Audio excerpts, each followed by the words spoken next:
Hi friends, আজ আমি আপনাদের জন্য নিয়ে চলে এসেছি একটা স্ন্যাক্স রেসিপি। চলো দেখে নেওয়া যাক। প্রথমেই আমরা আলুগুলোকে ভালো করে খোসা ছাড়িয়ে নিয়েছি। এরপর আলুগুলোকে লম্বা লম্বা করে কেটে নিতে হবে।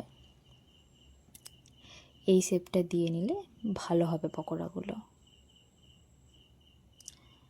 এখানে আমি সব আলুগুলো কেটে নিয়েছি।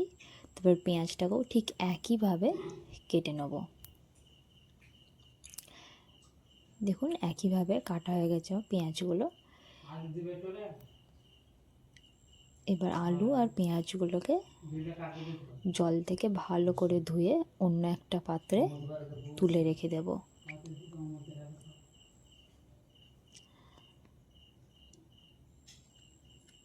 এখানে আমার সব কিছু নেওয়া হয়ে গেছে। এরপর একে একে মশলাগুলো দিয়ে দেবো। প্রথমেই আমরা এখানে হলুদ গুঁড়ো দিয়ে দিচ্ছি, তারপর লঙ্কার গুঁড়ো, সামান্য কিছুটা কালো জিরে, রসুন বাটা, আদা বাটা, কাঁচা লঙ্কা কুচি। এরপর এখানে আমাদের দিয়ে দিতে হবে পরিমাণ মতো লবণ। তারপর আমরা ধনেপাতা কুচি দিয়ে দিচ্ছি। এরপর এর সাথে দেব 1 বাটির মতো বেসন।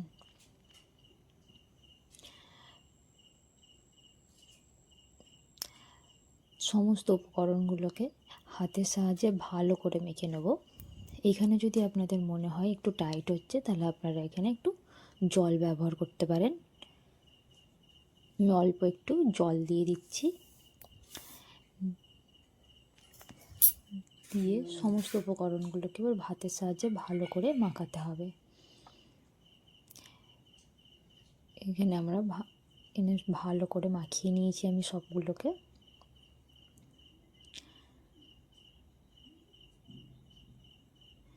হালকা কিছুটা নরমও হয়ে যাবে। এরপর কড়াইতে কিছুটা পরিমাণ তেল দিয়ে দিয়েছি।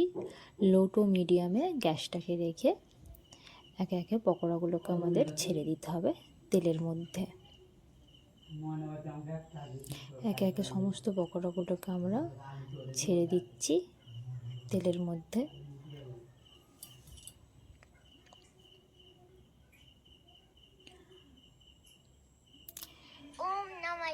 পকোড়াগুলো কিন্তু চায়ের সাথে খেতে সন্ধ্যেবেলা ভালোই লাগে। আপনারা একবার ট্রাই করে দেখতে পারেন।